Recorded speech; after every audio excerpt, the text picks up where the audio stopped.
과학과 신앙, 우주가 증언하는 창조주의 계획 밤하늘의 별을 바라보며 그 광활함에 압도당해 보신 적이 있으신가요? 수없이 반짝이는 저 먼 곳의 빛들을 보며 이 거대한 우주 속에서 나의 존재는 과연 어떤 의미일까 생각해 보신 적 있으신가요?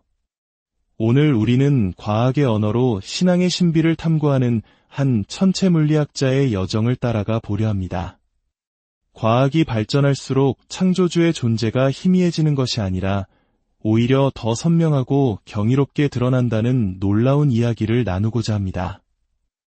이 이야기가 여러분의 마음에 깊은 울림을 준다면 이 놀라운 은혜의 소식을 주변 분들과 함께 나누어 주십시오. 하나님의 축복과 평안이 이 음성을 듣는 모든 분들께 함께하기를 기도합니다. 이야기는 휴로스라는 한 소년에게서 시작됩니다. 그는 겨우 8살 때부터 망원경을 사기 위해 용돈을 모으기 시작했습니다. 밤하늘의 신비에 매료된 어린 소년이었죠. 마침내 렌즈를 통해 처음으로 우주의 모습을 마주했을 때 그는 그 아름다움에 숨을 쉴 수조차 없었습니다. 그는 학교 도서관에 있는 모든 물리와 천문학 책을 독파했고 10대가 되었을 무렵에는 우주가 빅뱅으로 시작되었다는 이론을 확신하게 되었습니다. 그것이 생명의 기원을 설명하는 유일하고 합리적인 길이라 믿었죠. 그러던 어느 날 그는 한 권의 책을 집어들게 됩니다. 바로 성경이었습니다. 그는 과학자의 눈으로 한치의 편견 없이 성경을 읽어 내려가기 시작했습니다. 그리고 놀라운 사실을 발견하게 됩니다. 자신이 우주에 대해 배우고 확신했던 최첨단 과학 이론들이 수천 년 전에 기록된 이 고대의 책 안에 이미 담겨 있다는 것을 말입니다. 그때부터 휴로스 박사의 삶은 완전히 새로운 방향으로 나아가게 됩니다. 그는 우주가 단지 우연의 산물이 아니라 명확한 목적을 가지고 설계되었다는 과학적 증거들을 세상에 알리는 사명을 감당하기 시작했습니다. 그리고 그의 연구는 창조주와 코스모스라는 책으로 집대성되었습니다. 자, 이제 그가 과학을 통해 발견한 하나님의 놀라운 설계에 대해 함께 들어보겠습니다. 여러분, 우리가 사는 이 우주는 얼마나 클까요? 상상조차 하기 힘든 크기입니다. 우주에는 약 500개 개의 별이 존재한다고 합니다. 5 뒤에 0이 22개나 붙는 숫자입니다. 하지만 이 엄청난 수의 별들조차도 우주 전체 질량의 고작 25%에 불과합니다. 나머지 대부분은 우리의 눈에 보이지 않는 암흑물질과 암흑에너지로 채워져 있습니다. 그렇다면 이 광활한 우주 속에서 우리가 발딛고 서 있는 지구는 얼마나 작은 존재일까요? 직경이 약 12,000km에 불과한 그야말로 거대한 바다에 떠있는 작은 먼지 한 톨과도 같습니다. 그런데 여기서 가장 놀라운 사실이 있습니다. 휴로스 박사는 바로 이 거대하고 광활한 우주 전체가 오직 이 작은 행성, 지구의 생명체가 존재할 수 있도록 완벽하게 설계되었다고 말합니다. 만약 우주의 크기가 지금보다 조금이라도 더 크거나 작았다면, 혹은 우주의 총 질량이 아주 미세하게라도 달랐다면 생명은 결코 존재할 수 없었을 것입니다. 우주를 구성하는 물리법칙, 그리고 우주를 팽창시키는 힘인 암흑에너지의 값은 상상을 초월할 정도로 정밀하게 조율되어 있습니다. 과학계에서 측정 가능한 그 어떤 설계보다도 가장 경이롭고 완벽한 미세 조정의 증거입니다. 이것은 무엇을 의미할까요? 바로 우리, 인류가 하나님의 창조 계획의 중심에 있다는 것입니다.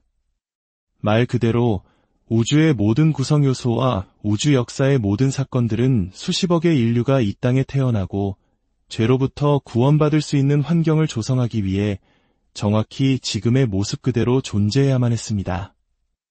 성경은 하나님께서 무언가를 창조하시기 전부터 이미 구속의 계획을 시작하셨다고 말씀합니다.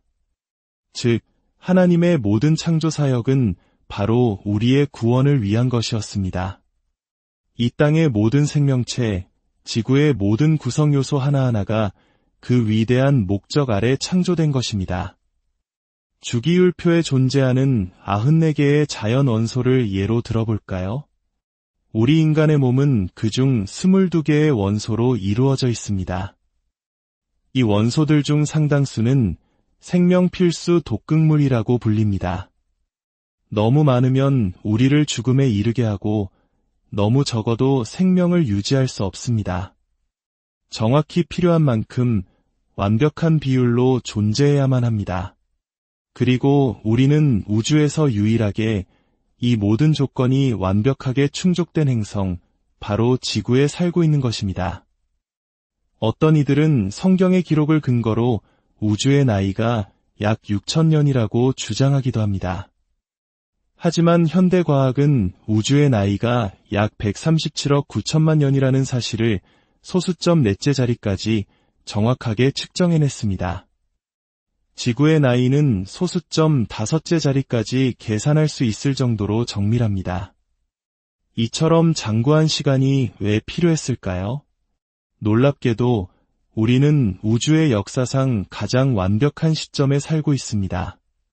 만약 우리가 이보다 더 이른 시기에 창조되었다면 우주 역사의 일부밖에 볼 수 없었을 것이고, 더 늦게 창조되었다면 역시 일부만 볼 수 있었을 것입니다. 지금은 우주의 전체 역사를 조망하고 태초의 우주 창조 사건을 직접 목격할 수 있는 유일무이한 시간입니다. 빛의 속도 때문에 우리는 멀리 있는 은하를 볼 때 현재의 모습이 아닌 그 빛이 은하를 떠났을 때의 과거 모습을 보게 됩니다. 현대의 천체 망원경 기술은 너무나도 먼 곳까지 볼 수 있게 되어서 우리는 마치 타임머신을 탄 것처럼 우주가 탄생하는 순간까지 거슬러 올라가 데이터를 얻을 수 있습니다. 우주가 탄생하고 불과 1조분의 1초에 1조분의 1초에 1000억분의 1초가 지났을 때의 상태까지도 말입니다. 이것은 추론이 아니라 망원경을 통한 직접적인 관측입니다.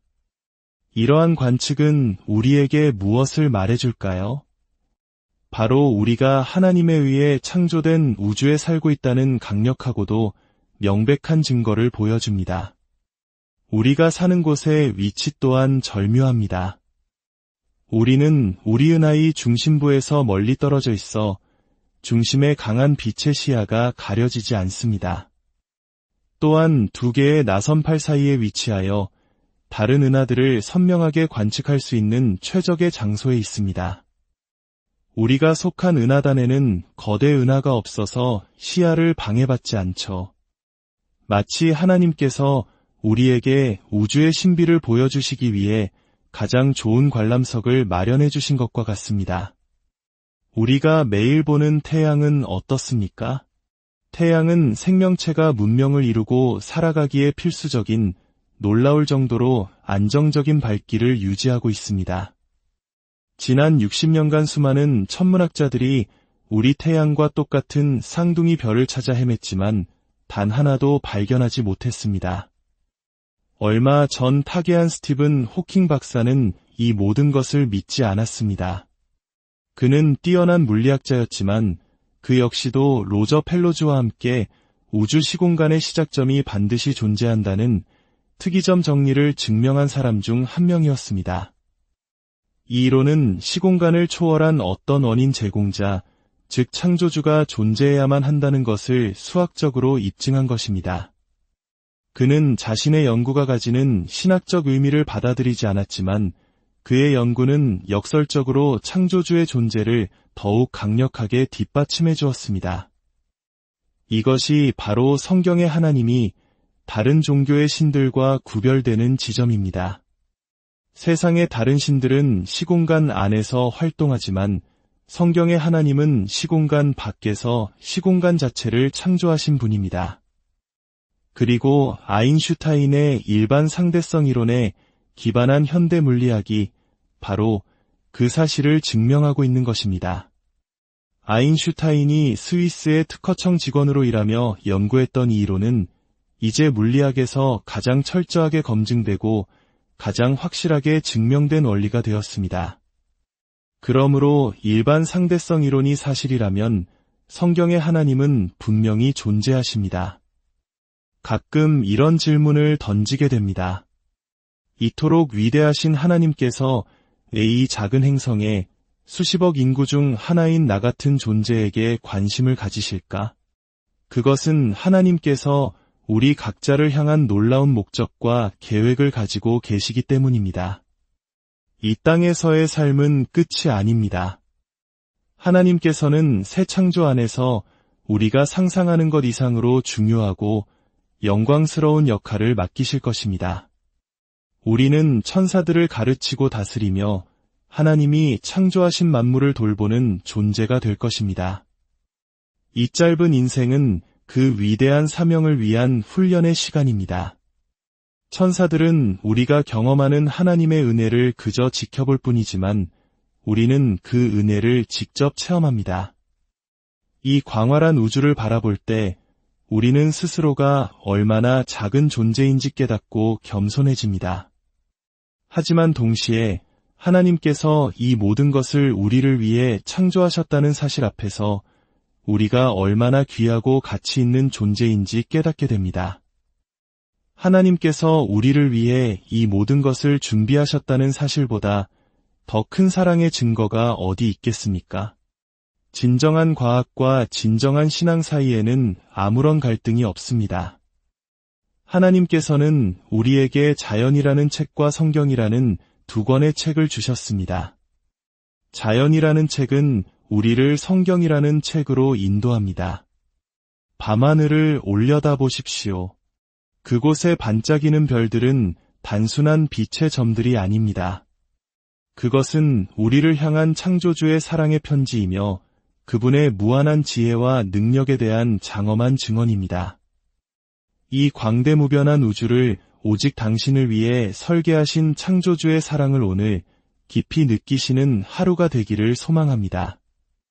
모든 지각에 뛰어난 하나님의 평강이 여러분과 항상 함께 하시기를 기도합니다.